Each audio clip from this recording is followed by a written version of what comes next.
Hey everybody, it's your girl Angie. Welcome back to Kiss My Cheeks TV. Thank you so much for being patient with me, you all. Last week was college move in for my son. So he is all moved in. He's doing great down in Savannah. So let's get back on top of these reviews. Up first, we're going to do Real Housewives of Potomac and you talking to me. I love that. I hate we had to wait to the end of the episode to hear Karen say that, but let's just jump into this episode. These are going to be quick reviews. One, because I'm late. Two, it seemed like it's just a setup for next week. Like, I'm really excited to see what's going on next week. So let's just get through this week to be consistent. And I will see you all back probably Sunday night or Monday to go over Wendy getting into Giselle's ass. I can't wait to see that. But anyway, up first, Ashley and baby Dylan get a cute little segment. Beautiful family. Congratulations, Ashley. But it ain't too much to talk about there. Baby Dean seems to be in love with his baby brother, and I'm happy to see it. Up next, Mia gets a little family moment. Her family is so cute. I love to see that. Mia, why wasn't you holding that baby girl's hand from the beginning? It wasn't funny. It was not funny. When I first saw that little girl face plant into the street, I'm like, who just lets their 3-year-old or 2-year-old cross the street and not hold their hand? And it wasn't like me and you wasn't holding no picnic basket, blanket. You was just holding your purse. You should have had that baby's hand. But at least you ain't laugh at the baby like Safari laughed at his baby. But poor child. Anyway, it was just a cute moment. It seemed like another setup for Mia to talk about her mama and the history of the mother being on drugs and they not get along and they never had lunch together. When are we gonna see this lunch? Because like this is what episode 5, and this is the 5th episode. We done heard you talk about your mama and her past. We get it. Show us what's going on right now, or quit talking about it. And that was pretty much it. Let's move on. Oh, they did have a cute little segment where a little boy said, "You work too much, I guess, so we can get our house." And I'm like, boy, please. G would have had y'all in that house regardless, so you straight. But I have I don't follow Mia, but I've seen some things she said on social media about how people discredit her business skills because her husband, was successful in the past and he stepped down, and they think that just because she picked up where he left off that she didn't carry it forward. Like she's the one who carried forward the franchises and she manages it. And I totally believe her. She's falling into the Wendy boat for me, if that's the case, because that's what Wendy is doing. Like certain points of the episode, you want to play dumb and just dumb, cute reality star. So when you come to be serious and want to be a bad bitch boss, it's hard to believe. Though I believe you, Mia. I just wish you would be more authentic. I feel like you playing for TV the past few episodes and now you want to be real and taken serious, and we kind of like, well, bitch, we just thought you was a stripper. But I'm gonna believe you for what you say you a boss bitch, you franchising, you working hard, you taking what your husband gave you and putting it on a whole nother level. I believe you, girl. Let's move on. Anyway, we get a shot of Candace in this 10,000 square foot house with no fucking furniture. I said, girl, I guess furniture coming. What, season 7? You got to wait on this check to clear for the furniture to come in. I ain't mad at you. It's still a gorgeous house. But I was looking at the bedroom and I'm like, this looked like my son' bedroom with the bed with no headboard. After he done already fucked up 2 beds with a headboard, and I said, fuck it, you just get in the frame. But that's what her bedroom reminded me of. And I was like, Candace, girl, but it's your house. At this point, it still look better than Giselle's house. So let's move on. Um, I'm tired of Candace talking about her husband. We gonna need you to just go ahead and get Chris another job. And she didn't invite Ashley. I don't expect her to invite Ashley. I'm tired of everybody keep asking her, "Did you invite Ashley?" Like, if it's not a production function where like production is gonna make all the housewives come together, then leave her alone with Ashley. Like she ain't gotta invite Ashley. Obviously, Giselle invited Ashley, not to be messy, but because it's a production function. And shit, Ashley gotta be there if she want her check. Ashley needs to heal. But that ain't my business. So let's move on from that. Cause isn't that baby like a week old? Like I wouldn't expect anybody to invite me anywhere after I just pushed out a baby a week ago. But let's move on. So now Giselle and Ashley got to get together just to be messy. Just to be messy. That's why I'm happy they sitting around talking shit. I'm happy that baby shitted on you, because I just and it wasn't even Ashley. It's Giselle and Baby Dean come in the room. Baby Dean does not fuck with strangers. If he don't know you, if you're not in his house on a regular, he ain't fucking with you. You seen he hollered when he seen Karen, and he paid Giselle dust. And this is the point where Giselle invites Ashley on the trip. I said that. And Giselle says she wants to know Mia's story. How did she get from Annapolis, if that was correct, to somewhere down in the Carolinas? She want to know how she got to the stripper pole in the Carolinas so she could tell her girls what not to do. And I want to tell you something, Giselle. You yourself, you yourself, and you, like me, myself, and I, you are the perfect example of what your daughter should not do. You ain't got to worry about giving them another example but yourself. All they got to do is look at you and say, we don't want to be that. So you ain't got to worry about Mia's story. Your story is good enough alone for them daughters to be okay. Um, Now Giselle got to be messy. She want to talk about the rumors in the street about Eddie sleeping around, cheating around on Wendy, and somewhere along the line there was an outside baby. Now, this was brewing months ago. No one has come to the forefront to say that they were fucking Eddie. Not every mistress wants their business in the street, so I'm not gonna say that makes it untrue. I don't know. I don't know. But what I do know, what I say that was mean. I, Dontrell, what I said that was mean. Now I don't know. I thought I was just speaking facts here, but sometimes the truth hurts. I mean, but I don't know if it's true if Eddie was cheating or not. But I want to know, what's the difference between Giselle putting rumors she heard in the street about Eddie versus Karen putting alleged facts. It could be a rumor. We don't know if Jamal got another baby out in the street. He got enough babies in the street from before. One more ain't gonna hurt. But what's the difference between what Karen did versus what Giselle doing right now? They just saying what they heard in the street. Giselle is the biggest hypocrite. I hate her, and I hardly hate anybody. I hate Giselle, and the fact that she can't see her hypocrisy, it fuels me even more. What I said about Giselle was mean, but that was true. That was very true. Them, you can look at the TV screen and see them daughters ain't fooling. I mean, they love their mom, but they ain't trying to walk in her path. Ain't none of them say, I want to be just like you, mom. Ain't their daughter said it. So I was speaking facts right there. But let's move on, because that Eddie situation is gonna boil up next week, and I can't wait to see Wendy say, "Bitch, if these cameras wasn't here, you ain't gonna fuck with my family." Because I believe all that shit Wendy was talking last season when they was fucking with Monique's family. Oh, she about to get put in that same hot seat and see what Monique was talking about. But Giselle is just a miserable bitch. She ain't gonna never be happy, and she don't want nobody else around her happy, and that's why she hang out with her friend Robin, because she a miserable bitch too. um Wendy is online teaching. Number one, because now we on a different scene. Wendy in her house teaching the class online.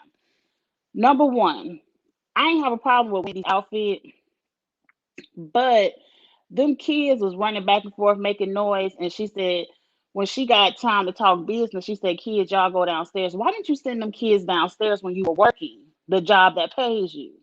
You know, unless that was a front. It had to be a front. Because if I'm working the job that pays me, kids, go downstairs and be quiet. Number two, Wendy, your ass is boring. I can see why you don't want to be a professor no more. Probably nobody want to sit in your class. The way she talk is so monotone, no ups and downs.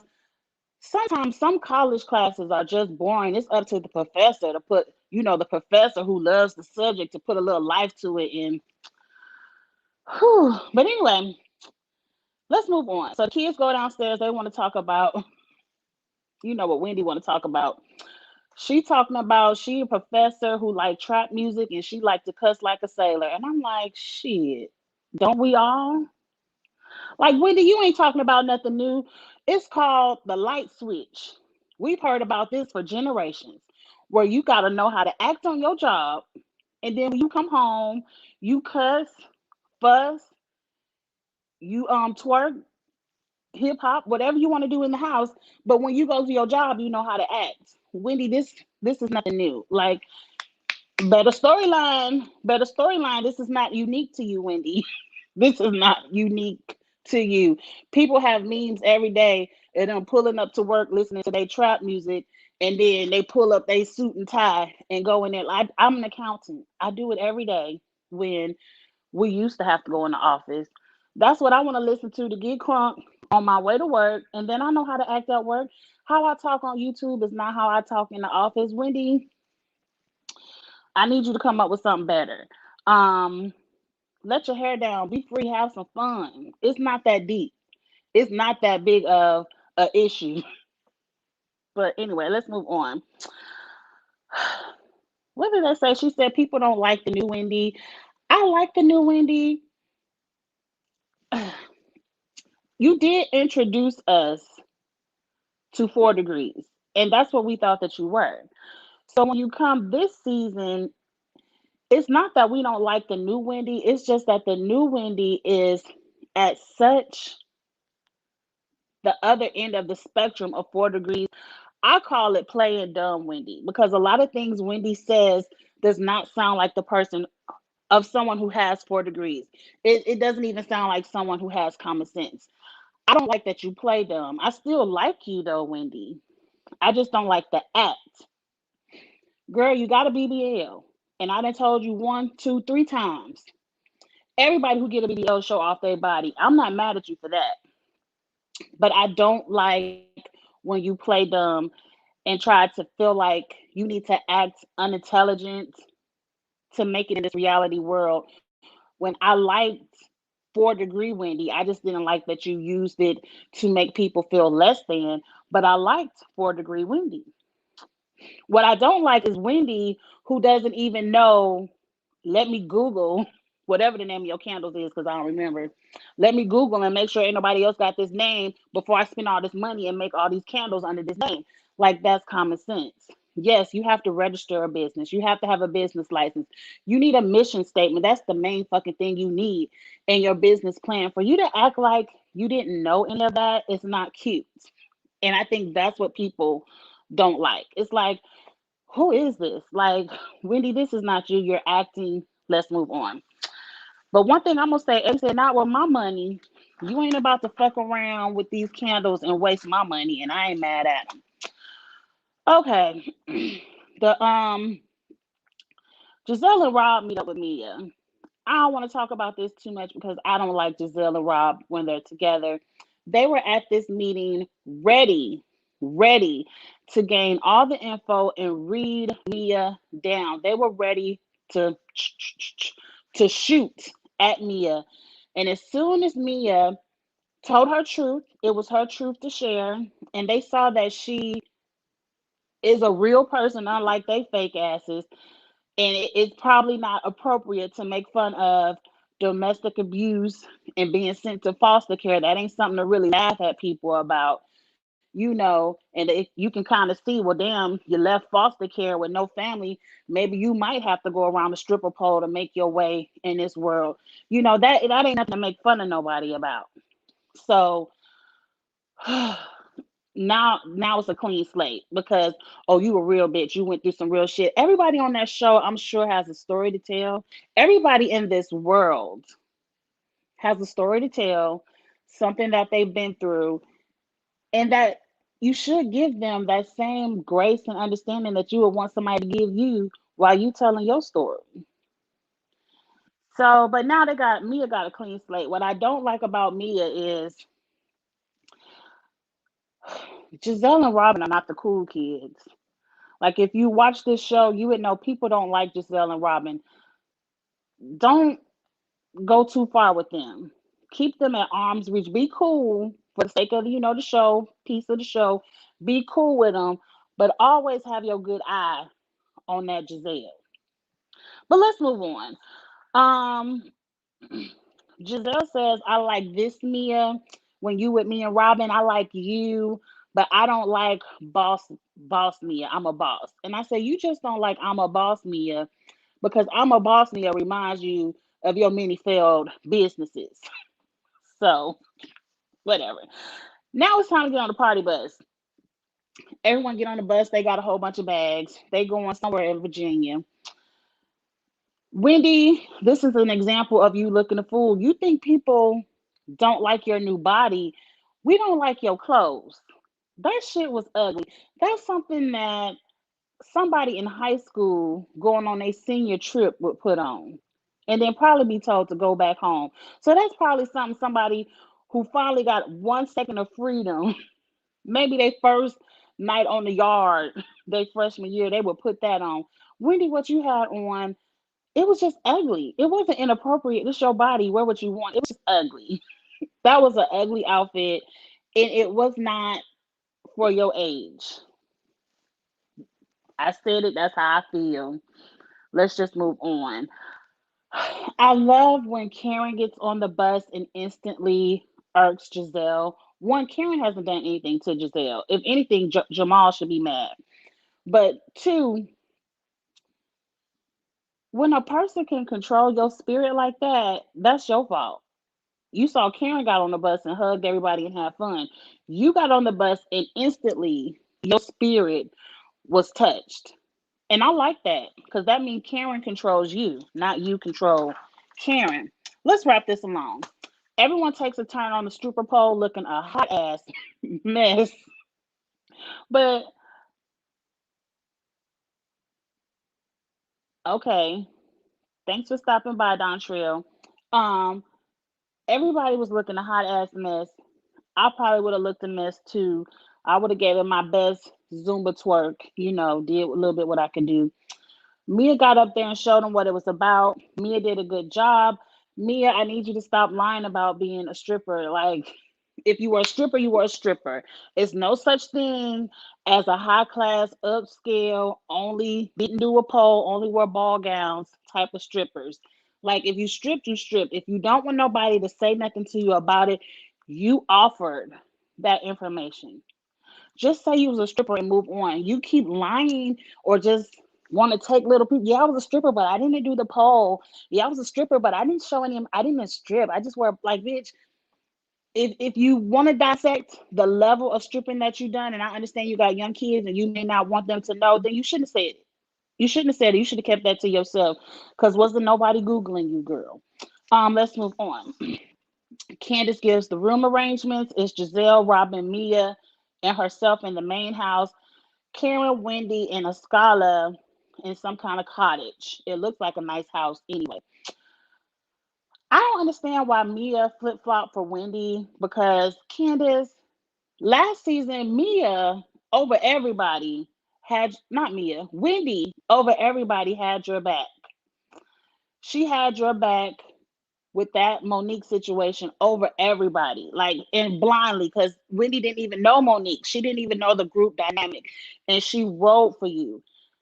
I don't understand what Wendy did to you. Now I understand why Giselle and Robin, for whatever reason, may not like Wendy for whatever reason.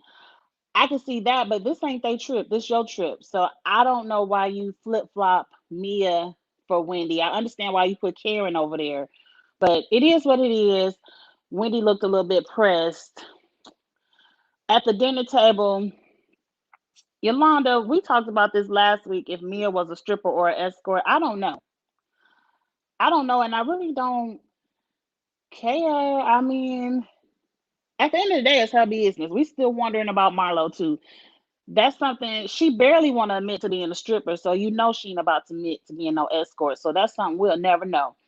Um, Giselle, this is when I get my best line of the night. They sitting around. Well, let's talk about, before we get to the best line of the night. They go around, they look at the rooms. The main house is gorgeous, beautiful, beautiful home. Mia said, I want this room upstairs. Downstairs, Robin normally would care less about any where she sleep. She just happy to be anywhere outside of that townhouse. But moving on, Giselle was like, I really wish you was upstairs with me. Why? Y'all making the rumors about y'all click clacking be true. Why Robin gotta be upstairs with you? Anyway, so they like, oh well, we gonna force Mia to sleep downstairs. And it was like, Mia, we just gonna we're kicking you out of upstairs, you're downstairs now. I don't know why Mia let these bitches punk her. I guess she making nice this episode, but bitch wouldn't have had my room. One, Robin barely had a job this season, so she should be happy to even be asked to be on the show. Nevertheless, worried about what room she gets. She just needs to be happy she on the show, because she was on the ticket out. You see, she ain't got no storyline. And Robin working hard for this storyline. I believe that's why they said, go ahead, you know, kick. That's right. I don't like to call nobody nothing. I don't like to assume. As far as I know, it's a rumor, because I don't know for that to be fact. But that whole I gotta sleep upstairs with Giselle, you putting a little bit of gasoline to that fire that's already started. But let's move on. Even Candace had to say, you gonna let them punk you? And she's like, it's okay as long as I'm in the main house. Nah, bitch. I would have had to step up to Robin at this moment. Like, bitch, that's my room. I don't know what you're gonna do. You can go ahead and sleep in Giselle's room if that's what you need to do, if y'all gotta be together. But that's gonna be my room up there. You know, I just didn't like to see it. And Karen pointed out, see, bitch, you want to be friends with these hoes, but they done already kicked you out of the room. Right. Mia is crazy. I would not have given up my room for nothing.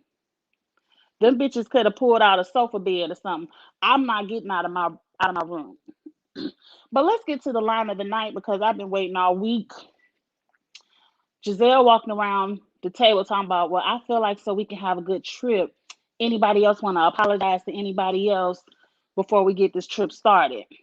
And everybody like a scholar, like apologies are due. Everybody looking around. And Karen gives the line I've been waiting for. You talking to me, bitch, you owe me an apology. I wish Karen wouldn't have said nothing else, but you talking to me, and kept eating her food and paid Giselle complete dust. But Karen gave into the conversation, which I'm not mad, because she still read Giselle thoroughly. Like, Giselle, you just mad that your whole life is fake and fraudulent. Like, we all know. It's very I can't think of the correct word I want to use for this situation. Shameful isn't it? It's not depressing. It's just very, it's more than sad. Like, I feel really, in this way, I feel really bad for Giselle, because your relationship with Jamal was deemed fraudulent before season 5 even began. And for you to not have nothing else going on in your miserable life, that you want to lie. You have to lie and say your ex-husband, who treated you like trash, is now your current boyfriend. Be humiliated on the show with receipts. Monique had a binder of receipts. You gave her receipts confirmation by saying, yeah, that's his number. You're humiliated, and now you want to continue, because you have nothing else going on but to continue with the humiliation of now saying, oh, Karen owes me an apology, because she repeated a rumor that was in the streets. Because I ain't heard about Eddie's rumor, but I heard about Jamal having a side baby the whole time you was going together. Now, I don't know if that's true, but I don't know how Karen repeating what she heard in the street is any different than what you heard about Wendy's husband in the streets. So, bitch, just take your medicine. You love to give it, but you can't take it. And what's so sad is you riding on this like you and Jamal were ever in a real relationship. It's like, bitch, you holding on to this lie. Like this lie is the key. Is this lie the key to your contract with Bravo? It has to be. Because you are holding on. And it's very sad. It's very sad that that's all you have in your life is a lie. That's the best you can do is a fake relationship. It's the best you can do with a man who clearly don't want you. Moving on. Now Karen has to go back to Giselle wishing death on Ray. Karen, Giselle has done so much more shit to you than that one little scene. Hell, just the look at Giselle's face shows that Ray was right. Like, bitch, you should have hurried up and got a man because now it's all dropped, lumpy, wrinkled, rolled. Like, bitch, Giselle was right. Giselle should apologize first, but Giselle ain't. She's not. She's not that type of bitch. She doesn't think she's wrong. She's pure evil, if you ask me. And a little bit of that sing, a little bit mental. A little bit mental is Giselle. But Giselle didn't wish death on Ray. She just did a classless, tasteless read, which Ray ended up being right about the read. The looks have faded and he's still walking, so you were wrong. And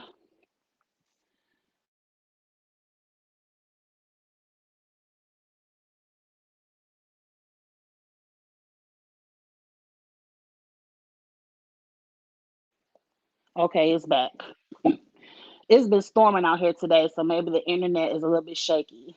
I don't know. But when she said, I want Ray to pay his bills, bitch, I hope Karen cusses her out. I hope she says, well, we hope Jamal can keep his dick in his pants. We hope you can ask Wendy who her surgeon is so he can fix your neck. I hope Karen reads everything we hope about Giselle while you hoping about like we hope Jamal got this restaurant he bought for your daughters paid up because it looked like he got some taxes. I hope his bills is paid. You know, I hate that bitch and I don't know for the life of me. People can cut Giselle's life off with easy reads. Easy reads. But they just let her live. I don't get it. But we should see next week. She definitely gonna get a foot in her neck from Wendy next week, and I can't wait to see that. So I'll see you again next week. And it ain't really next week. I'm a week behind because y'all know I was moving my son into college. So it'll be Sunday. It'll be at the end of this weekend. We gonna see what Wendy has to say to Giselle this weekend. So I can't wait to see what goes on this trip. Like I said, the house looks beautiful. I can't wait to see what they pull together for this house. Is this also the weekend when Candace gets some salad thrown at her head by Miss Nia? Or is that another trip? I don't know, but I can't wait to see that as well. But anyway, you all, thank you all so much for the love and support. Thank you for being patient with me. Um, I love consistency and I love for my reviews to be on time. But it's, things in life happens. College movement had to happen. So thank you for being patient on this review. And I'll see you all Sunday for the next review. Have a good one. Bye.